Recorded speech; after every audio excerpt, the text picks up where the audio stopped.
I mean, I feel like somebody empty.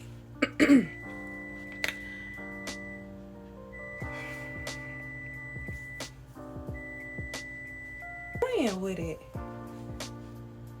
This is what it's got. This is what we got. This is what we got. And then with how I did the little with the edges, whatever. This is what we got. This is Christmas. This is... And I don't know if I should put a little more hair in the front. Do I not put no hair in the front? Or do I do a little flown away look? I'm coming. Or do I...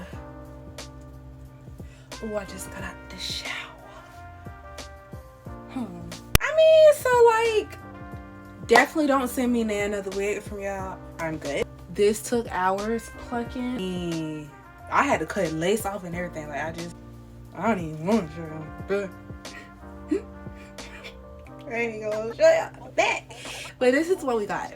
This is what it's got. I was gonna cry all motherfucking night, but it's giving I live to fight another day. I almost fell. But see, that's what a bad bitch do. Play it off. Since I put this hair on, it's the shoulder. Don't know who auntie is channeling, but it's fine. Mama of 3 can't tell. Okay, let me stop. I mean, it's all right for Christmas. No, I don't know. It's short as heck. I mean, it's a look. Regulate. I'm just playing. Joking to the children on here. What y'all think? Let me know. I want some looks.